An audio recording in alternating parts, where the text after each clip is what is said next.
اللهم صل على سيدنا محمد يا رب صل وسلم دائما ابدا على حبيبي. یہ جو سسرال میں عورتیں ظلم کا شکار ہوتی ہیں بعض جگہوں پر، تو یہ قانون سازی ہونی چاہیے کہ ایسی عورتوں کے لیے مرد پر لازم ہو کہ وہ اس کو گھر، بولو بھائی، یہ عورت کا بنیادی حق.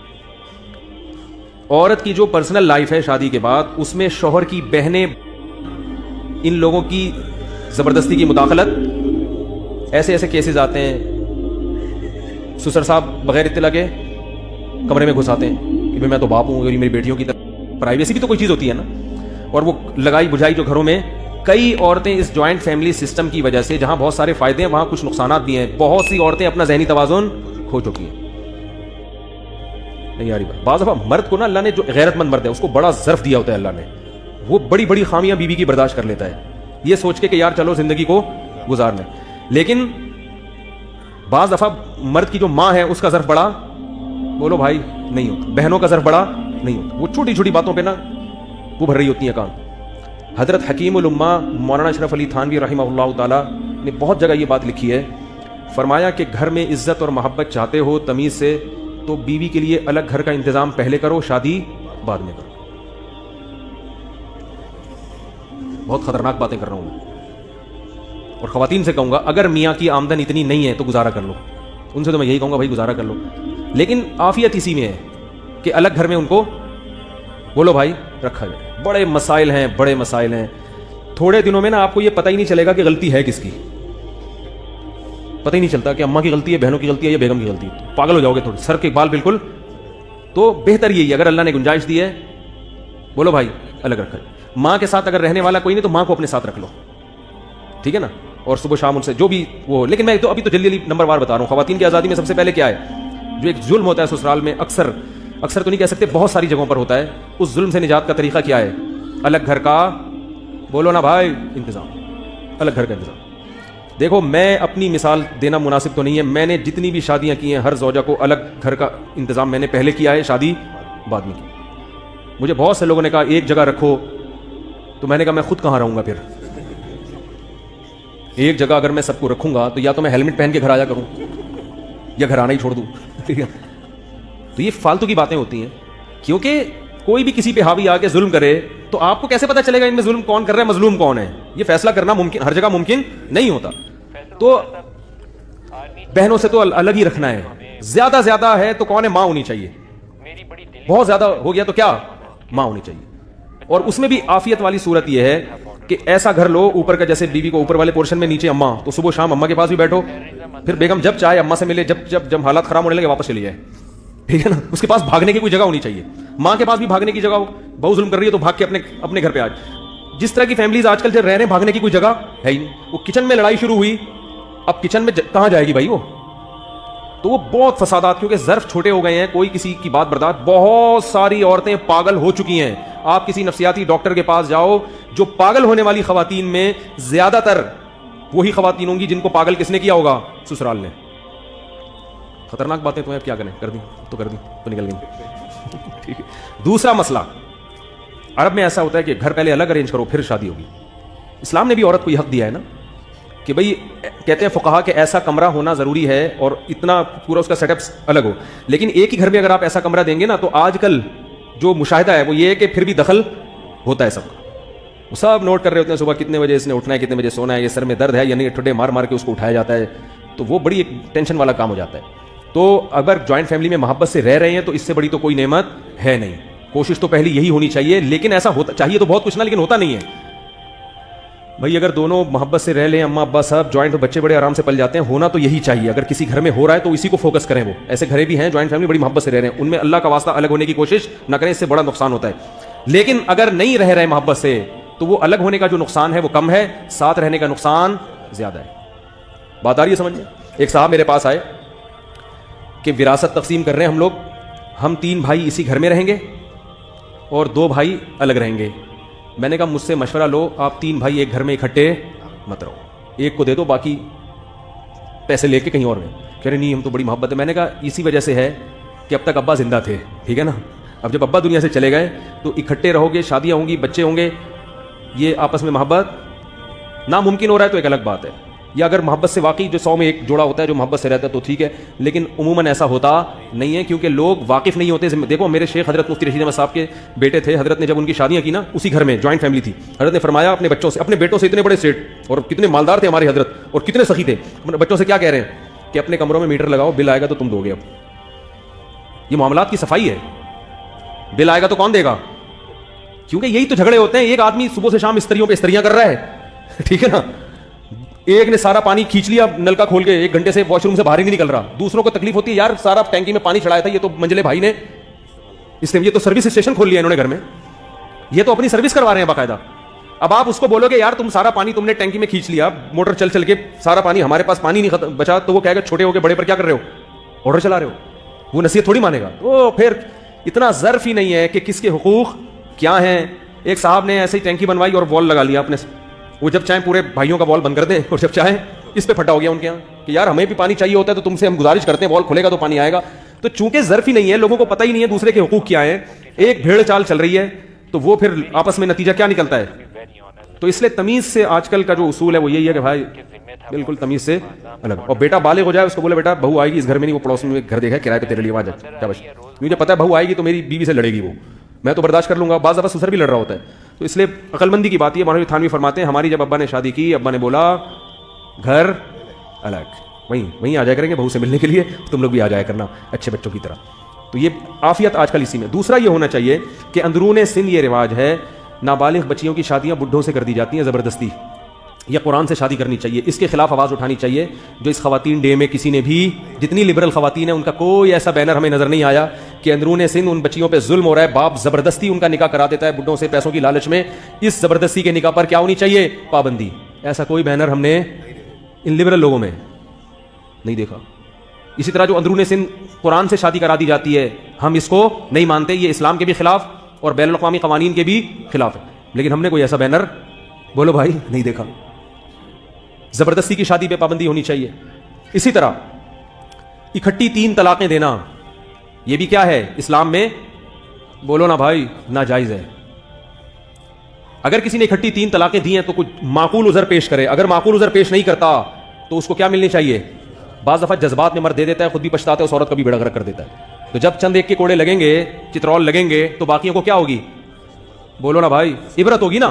حضرت عمر رضی اللہ تعالیٰ عنہ کے سامنے جب کوئی 3 طلاقیں دے کے آتا تھا, کوڑے پہلے مارتے تھے, مسئلہ بعد میں بتاتے, اور ایک سر پہ کوڑے مارتے تھے. آپ اندازہ لگاؤ. حضرت مفتی تقی عثمانی صاحب نے بھی ریٹائر جنرل مشرف کو یہ کہا تھا کہ یہ قانون بناؤ, لیکن اس پہ کسی نے کہا بس یہ آزادی ہے کہ چڑیاں پہن کے عورتوں کو ریس کرنے کی اجازت ہونی چاہیے. یہ اس کو عورتوں کے حقوق کہا جاتا ہے. تو یہ حقوق ہیں جن پہ ہاں وراثت ملنی چاہیے لازمی. بہنوں سے معاف کرانا خلاف قانون. اگر کسی نے معاف کرانا ہے تو پوری وراثت ہینڈ اوور کرے, اس کے قبضے میں دے, وہ پورے جتنے پیسے اس کے اکاؤنٹ میں تھے حکومت نگرانی کرے کہ اس کے اکاؤنٹ میں آ گئے کہ نہیں آ گئے. اس کے بعد اگر وہ معاف کرتی ہے تو یہ حکومت کی نگرانی میں, بولو نا بھائی, ہونا چاہیے, تاکہ پتہ چلے کہ اس نے دل کی خوشی سے سگنیچر کیے ہیں یا اوپر سے. جن کی زمینیں ہیں نا وہ تو دیتے ہی نہیں وراثت. بہت سارے علاقوں میں ایسا ہوتا ہے کہ زمیندار لوگ تو دیتے ہی نہیں ہیں. تو یہ ساری چیزیں, ان پہ لا کیا ہونا چاہیے, بولو نا بھائی. ہاں, اور اسی طرح شریعت نے بہت سخت ضرورت کے پیش نظر چند کنڈیشن میں مرد کو عورت پہ ہاتھ اٹھانے کی اجازت دی ہے. یہ اسلام کا اصول ہے. قرآن میں اللہ نے بیان کیا وَاهْجُرُوهُنَّ فِي الْمَضَاجِعِ وَاضْرِبُوهُنَّ, ترغیب نہیں دی ہے, اجازت دی ہے, اور اس میں بھی کچھ پابندی لگائی ہے کہ جانوروں کی طرح نہ پیٹے. لیکن چند کنڈیشن میں, صورتوں میں شریعت نے مرد کو عورت پہ ہاتھ اٹھانے کی اجازت, بولو بھائی, دی ہے. چند کنڈیشن ایسی ہیں جن میں دی ہے. کیوں دی ہے؟ اس لیے کہ جب بھی کوئی ماتحت ہوگا نا, ماتحت ہوگا, کسی کو سربراہ بنایا جائے گا, تو سربراہ کے پاس یہ رائٹ ہمیشہ دیا جاتا ہے کہ اگر کوئی تمہیں فالو نہ کرے تو تمہیں پنشمنٹ کی بھی اجازت ہے. کیونکہ اگر پنشمنٹ کی اجازت نہ ہو تو پھر وہ فالو کیسے کروائے گا. یاری میرا خیال ہے, دیکھو وزیر اعظم سربراہ ہوتا ہے اور ہم اس کے ماتحت ہیں, ہم غلام نہیں ہیں. لیکن اگر وزیر اعظم کوئی آرڈر جاری کرے, ہم نہ مانیں, تو وزیر اعظم کو اجازت ہے نا پولیس کے ذریعے ہمیں کوڑے لگوائے. بولو نا بھائی. ہم کہیں یہ بنیادی رائٹ کے خلاف ہے. بھائی بنیادی رائٹ کے خلاف جب ہوتا ہے جب تم بلا وجہ تمہیں کوڑے لگائے جاتے. اگر تم اس قانون کو فالو نہیں کر رہے جو جائز قانون ہے, جو ملک کو چلانے کے لیے ایک مینجمنٹ نے بنایا ہے آپ اس کو فالو نہیں کر رہے تو زبردستی فالو کروانے کا یہی طریقہ ہے کہ جیل میں ڈالا جائے گا یا کوڑے مارے جائیں گے یا کوئی سزا دی جائے گی, پنشمنٹ ہوگی, وہ ہر ایک کے حساب سے مختلف ہوتی ہے. تو جب مرد گھر کا سربراہ ہے, عورت ماتحت ہے, تو مرد کو یہ پرمیشن اللہ نے دی ہے کہ اگر تم کوئی جائز چیز کا مطالبہ کرتے ہو, بلا وجہ نہیں, ذرا سی بات پہ یا کوئی جائز چیز ہے, وہ ابھی کیا جائز چیزیں ہو سکتی ہیں وہ میرا موضوع نہیں ہے, پھر بھی اگر یہ بات نہیں مانتی تو تمہیں زبردستی اپنی بات منوانے کی پرمیشن اللہ دے رہا ہے, کیونکہ اگر یہ پرمیشن نہ ملے تو پھر وہ سربراہ نہیں ہے, وہ خانسامہ ہے. پھر وہ کیا ہو گیا بھائی؟ مثال کے طور پر بہت ساری مثالیں اس میں دی جا سکتی ہیں. اس کا یہ مطلب نہیں کہ جو بیویوں کو مارتے ہیں وہ جائز کام کر رہے ہیں, اکثر لوگ ناجائز مارتے ہیں, وہ تو اپنی بھڑک ٹھڑک نکال رہے ہوتے ہیں, جاہل جنگلی لوگ ہوتے ہیں. اکثر ہمارے معاشرے میں اس کی ضرورت نہیں پڑتی. گاؤں دیہاتوں میں جو عورتیں پٹتی ہیں وہ ناجائز پٹتی ہیں, وہ جائز نہیں پٹ رہی ہوتی, وہ مرد کو اپنی ٹھڑک نکالنی ہوتی ہے, غصہ کہیں آیا ہوتا ہے آ کے گھر میں بیوی کو, اس کی میں اپریشیٹ نہیں کر رہا, لیکن بعض کنڈیشن ایسی ہوتی ہیں کہ اس میں مرد کو اگر ہاتھ اٹھانے کی اجازت نہ دی جائے تو عورت مرد کی اطاعت نہیں کرے گی, اور جب اطاعت نہیں کرے گی تو وہ ماتحت کیسے رہے گی, تو اور پھر وہ گھر نہیں چل سکتا, طلاق کی نوبت آئے گی, جس سے فیملی سسٹم کیا ہو جائے گا, تباہ. تو جیسے سربراہ کو اجازت ہے کہ وہ عوام پہ بقدر ضرورت جو بہت زیادہ شرارتی ہے ان پہ سزا دے سکتا ہے, تو یہ سزا دینے سے ہم حکومت کے غلام نہیں بن جاتے. اسی طرح گھر کے سربراہ کو بھی اللہ نے اجازت دی ہے کہ جب بہت زیادہ معاملات خراب ہو جائیں اور کسی طرح سے آپ کے ماتحت آپ کے قابو میں نہیں آ رہے تو مرد ماتحت پہ ہاتھ اٹھا سکتا ہے. اس کی مثال ایسے ہے جیسے عورت اپنے بچوں کی کیا ہوتی ہے, سربراہ ہوتی ہے نا. بچے اگر مان نہ رہے ہوں تو ماں کو اجازت ہے نا اپنی اولاد پہ ہاتھ اٹھانے کی, تو کیا آپ اولاد کے لیے بات کریں گے تختیاں لے کے کہ بچوں کو باپ اور ماں کی دسترس سے کیا کیا جائے, آزاد؟ تو باپ اور ماں بولیں گے ہم کیا, ہم یعنی ہمارا کوئی رائٹ ہی نہیں ہے کیا؟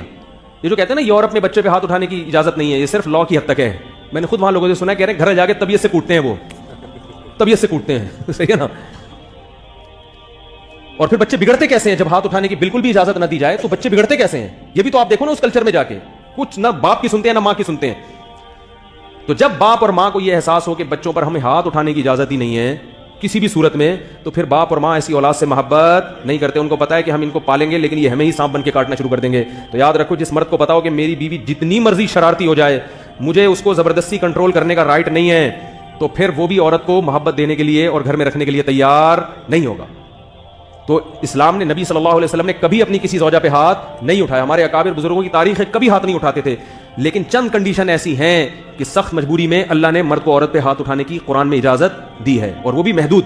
تو یہ جو پوسٹ آئی ہے اس میں یہ بینر بھی میں نے دیکھا ہے جس میں ہے کہ اگر مرد ہم پہ ہاتھ اٹھائے گا تو ہم بھی مرد پہ ہاتھ اٹھائیں گے.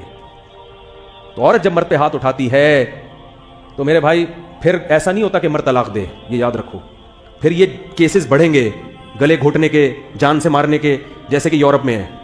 ابھی ہمارے معاشرے میں الحمدللہ اس کا ریشو نہیں ہے اتنا, ایک کبھی لاکھوں واقعہ ہوگی کہ بیوی کا گلا گھوٹ کے مار دیا یا زہر پلا دیا, لیکن جب بیوی شوہر پہ ہاتھ اٹھائے گی تو مرد کو جو ڈپریشن, کیونکہ یہ مرد کی نیچر کے خلاف ہے نا بھائی. مرغے تو آپس میں لڑتے ہیں, مرغی اگر مرغے کو ہاتھ باندھ کے مارنا شروع کر دے, مرغا تو خودکشی کر لے گا, بولے گا میرے پر میری کلغی اور مجھے جو وجاہت اللہ نے دی ہے وہ اس لیے کہ میں مرغیوں سے پٹوں. نہیں آ رہی سمجھ میں تو رہنے دو بھائی, پٹتے رہو جا کے. وہ کہے گا نا کہ مجھے اللہ تو نے مرغا بنایا کیوں تھا, مرغیوں سے پٹنے کے لیے بنایا تھا کیا؟ تو یہ بینر میں کہا جا رہا ہے کہ اگر مرد ہم پہ ہاتھ اٹھائے گا تو ہم بھی مرد پہ ہاتھ اٹھائیں گے. تو جو عورت جب مرد پہ ہاتھ اٹھائے گی تو آپ کیا مرد کی نیچر, اس کو یہ مردانگی کا احساس ختم ہو جائے گا اس وقت؟ کیا ختم نہیں ہوگا, وہ پھر انتقام کے جذبات اس میں بھڑکیں گے, وہ پھر گلا بھی عزت دار لوگ تو برداشت کریں گے, لیکن برداشت والے لوگ مارکیٹ میں شارٹ ہیں. عزت دار آدمی زیادہ تر چھوڑ دے گا, طلاق دے دے گا, لیکن ایسے لوگ مارکیٹ میں, ہمارے تو ڈپریشن کے مریض زیادہ ہیں, وہ پھر گلا دبائے گا, وہ زہر, وہ اور قتل کے درجنوں ایسے طریقے ہیں کہ جس میں قتل کر دیا جاتا ہے مگر کیس نہیں بنتا. تو اس لیے یہ جو ہے نا کہ مرد ہم پہ ہاتھ اٹھائے گا ہم بھی اٹھائیں گے. خواتین سے کہہ رہا ہوں کہ ان بینروں کے جھانسے میں مت آؤ. آپ مرد پہ ہاتھ اٹھاؤ گی ایسی کی تیسی کر سکتا ہے, وہ بہت معاملہ خراب کر دے گا. تو بہتر ہے کہ عورت اللہ نے بنایا ہے تو اپنے آپ کو عورت ہی سمجھو کہ اللہ نے ہمیں کمزور بنایا ہے, ہم بہت کچھ کر سکتے ہیں مگر مرد سے آگے نہیں بڑھ سکتے. انسان جتنا بھی اسپیڈ سے بھاگے اپنے آپ سے آگے نکل سکتا ہے, بولو بھائی, نہیں نکل سکتا نا. تو اسی طرح یہ ہو سکتا ہے کہ ایک عورت فلاں مرد سے آگے نکل جائے, لیکن مرد کی نوعیت سے آپ آگے نکل گئی, جن سے آگے نکل گئی, ایسا نہیں ہو سکتا. تو نیچر کے خلاف مت چلیں. جو اللہ نے حقوق دیے ہیں نا وہ سب سے بہتر حقوق ہیں. تعلیم حاصل کرنا سب کے لیے جائز ہے, عورت کے لیے بھی مرد کے لیے بھی. اسلامی تاریخ میں بڑی بڑی علامائیں گزری ہیں, خواتین بھی. لیکن جاب کرنا, اگر شوہر ذمہ داری پوری نہیں کر رہا تو الاؤ ہے. شوہر ذمہ داری پوری کر رہا ہے تو عورت شوہر کی مرضی کے بغیر جاب نہیں کر سکتی. اور خواتین کہتی ہیں ہم نکاح ہی نہیں کریں گے تو نہ کریں, آپ کو کس نے کہا شادی کریں, آپ ایسی زندگی گزاریں. لیکن جب آپ کی عمر تھوڑی سی ڈھلکے گی تو پھر آپ کا ہمارے پاس فون آئے گا, مفتی صاحب کے پاس, جیسے کہ آتے ہیں ڈاکٹروں کے بھی آتے ہیں, پروفیسر خواتین کے بھی آتے ہیں کہ 40 سال کی ہو گئی. جب رشتے آ رہے تھے اس وقت میں وہ ایجوکیشن میں تھی, میں کہہ رہی تھی اصل میں ایکچولی ایک معاشرے کا کارآمد فرد بننے کے لیے ایکچولی یہاں تک ملک کو ایسی اتنی سائنسسٹ چاہیے. اب مفتی صاحب ڈپریشن سے میرا دماغ اور تنہائی مجھے کیا کر رہی ہے, کھا رہی ہے, کیونکہ نیچر کا آلٹرنیٹ نہیں ہے, کھا رہی ہے تنہائی. تو میں پھر کچھ رشتے بتاتا ہوں تو رشتے والوں کو وہ خاتون پسند نہیں آ رہی ہوتی. وہ کہتے ہیں بھائی پی ایچ ڈی ڈاکٹر تو ہے مگر بیچاری کی اب عمر زیادہ ہو گئی ہے تو مجھے نہیں چاہیے. تو وہ پھر خاتون کہتی ہیں آپ ان کو سمجھائیں کہ اصل کیا ہوتے ہیں اخلاق. میں کہتا ہوں میں سمجھا رہا ہوں مگر میری سمجھ میں نہیں آ رہا تو اس کی کہاں سے آئے گا سمجھ میں ہیں. سمجھا تو رہا ہوں میں بھائی, ہر چیز کی ایک ایج ہوتی ہے, ہر چیز کی ایک عمر ہوتی ہے. اب آپ سے نکاح کرے گا وہ جو آپ سے بھی عمر میں اور وہ آپ کو سمجھ میں نہیں آ رہا ہوگا. پھر ایسی 40 سال کی خواتین کو میں بتاتا ہوں یہ 50 سال والا, کہتی ہیں یہ سمجھ میں نہیں آ رہا. میں کہتا ہوں اصل چیز کیا ہوتی ہے اخلاق. یہ بابا اخلاق کا بہت اچھا ہے, ٹھیک ہے نا, یہ بزرگ ہیں, ان کی سفید داڑھی کو مت دیکھو, ان کی تہجد کو, ان کی اخلاق. کہہ رہی نہیں بھائی مجھے, میں ایک خاتون کی تھی عمر زیادہ ہو گئی, میں نے ایک رشتہ بتایا ان سے تھوڑا سا 5 سال بڑا, تو ان کا فون آیا خاتون کے, کہہ رہی ہے جب بات کرتے ہیں تو مجھ سے تھوک نکلتا ہے ان کے, کچھ کوئی اور بھیجو. میں نے کہا جب آگے کے دانت ہی نہیں ہے تو پھر ڈائریکٹ آ جاتا ہے نا, تو ڈائریکٹ آ جاتا ہے. تو اللہ نہ کرے کسی بوڑھے کی توہین مقصد نہیں ہے, اللہ نہ کرے, اللہ نہ کرے. نبی صلی اللہ علیہ وسلم نے ارشاد فرمایا ان من اجلال اللہ کرامت الشیب المسلم, جس کی عمر زیادہ سفید ریش وہ ہمارے لیے قابل عزت ہے. لیکن نکاح کے معیارات کچھ اور ہوتے ہیں, وہ کچھ اور ہوتے ہیں نکاح کے جو معیارات ہیں. ہاں کوئی بوڑھا ہے تو وہ ظاہر ہے وہ پھر ایسی عورت سے کر لے گا 40-45 سال کی, 45 سال والی ہے وہ پھر 50-55 سے پھر آپ تیار ہو جاؤ. وہ بوڑھا تیار ہے بھائی 50 سال کا ہو کے 40 سال والی سے, لیکن 40 سال والی کہہ رہی ہے مجھے نہیں کرنی. تو اب ٹھیک ہے پھر ایجوکیشن پڑھو اور پڑھو, آگے بڑھو, نیچر سے ہرگز بغاوت مت کرو. ہاں آخری بات کر کے اپنی بات کو ختم کرتا ہوں, اس پہ بھی قانون سازی ہونی چاہیے کہ جلدی شادی ہو. عورت اگر پڑھنا چاہتی ہے تو وہ شوہر سے پہلے ایگریمنٹ کرے کہ میں پڑھوں گی لیکن تمہارے خرچے پر. نہیں آ رہی بات. میں ڈاکٹر بنوں گی تو فائدہ باپ کو نہیں ہوگا, فائدہ کس کو ہوگا, شوہر اور سسرال کو. تو میری تعلیم پہ میرا باپ خرچ نہیں کرے گا, تیرا باپ خرچ کرے گا. نہیں آ رہی بات میرا خیال. یہ قانون بننا چاہیے. اگر حکومت نہیں بناتی معاشرے میں اس کو رواج دینا چاہیے. غیرت اس میں یہ بھی تھا کہ غیرت ویرت کچھ نہیں ہوتا, اس قسم کے غیرت ہی سب کچھ ہوتی ہے. یہ ہمارے معاشرے میں چونکہ غیرت ختم ہو گئی ہے لہذا ریڈی میڈ ڈاکٹر چاہیے جس پہ خرچہ باپ نے کیا ہو. پھل کون اٹھائے, پھل کون کھائے, ہم کھائیں. میں کہتا ہوں ریڈی میڈ ڈاکٹر سے شادی مت کرو. کم عمر لڑکی, آپ بھی عمر میں کم ہو, نکاح کر لو. ابا سے بولو ابا اپنی بہو کو جتنا خرچہ آپ کریں ڈاکٹر بنائے, باقی کون کرے گا. تو آپ کی بہو بھی ڈاکٹر اور میری بیوی بھی doctor, P H D doctor بھی بنے گی اور پروفیسر بھی بنے گی. جو